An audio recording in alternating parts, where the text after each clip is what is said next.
You know what I think? There's a lot of people that don't understand about pain. Darkness, in a sense, can become comfortable. Not happy, not peaceful, just familiar enough.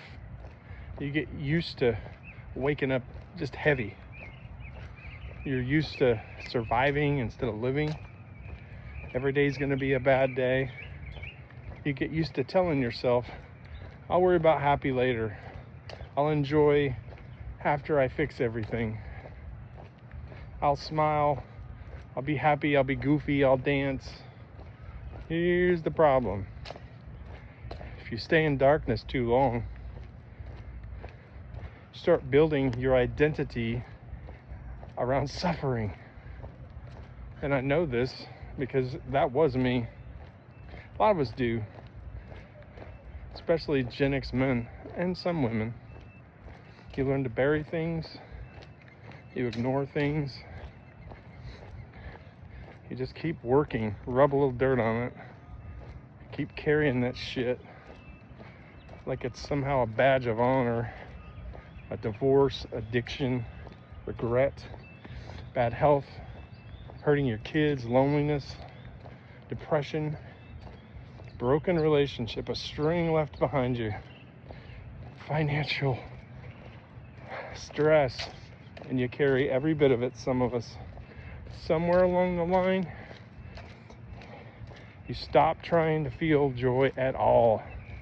You almost feel guilty when something funny or comfortable happens. Like happiness is reserved for those other people, not for me. Please listen. Healing doesn't mean that you stop living until that process is complete. That is a freaking trap. Some healing takes decades.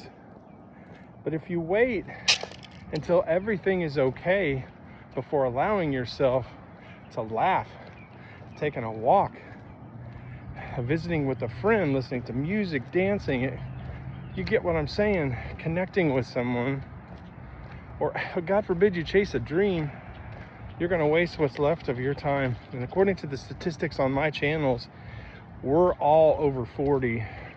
You don't need permission to live again. I do think a lot of people that are watching this are doing that.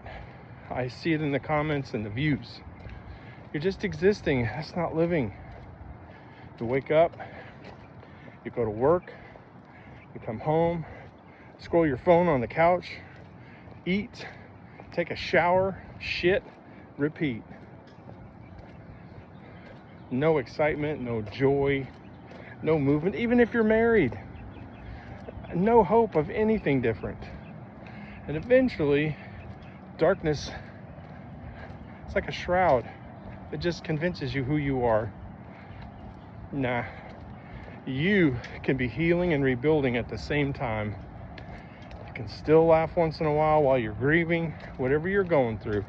You can improve your body any second of every day. If you're breaking, if you're walking around, you're not broke.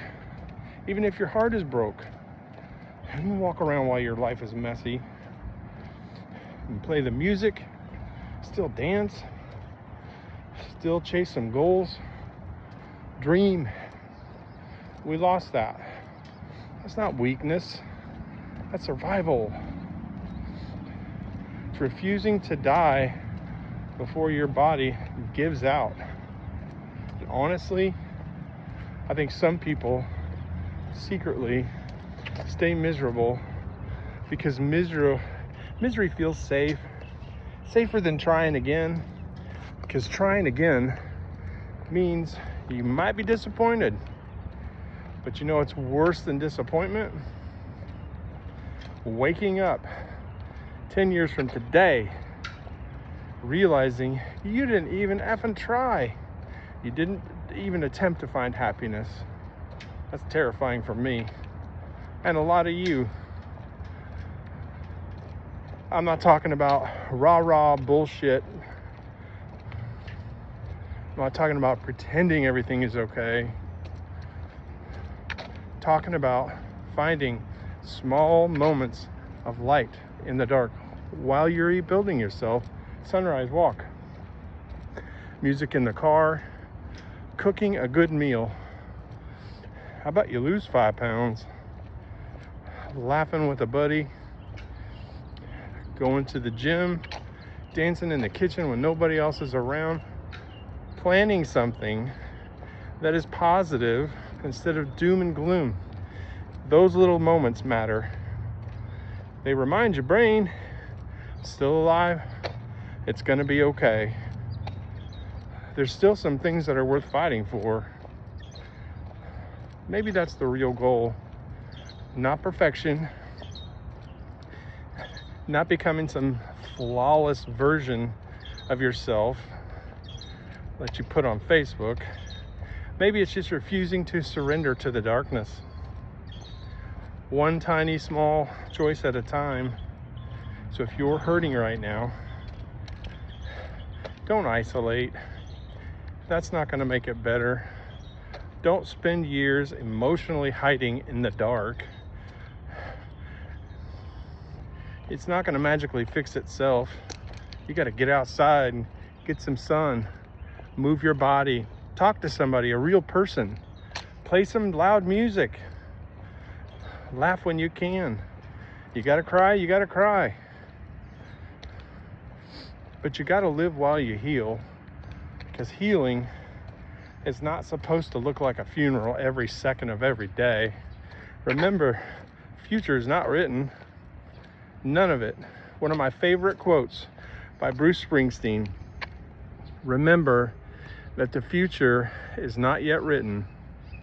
So when things look dark, do as my mama would insist. Lace up your dancing shoes, get your ass out on the floor, and get to work. I love that quote. Thanks for watching, guys. I'll see you on the next one.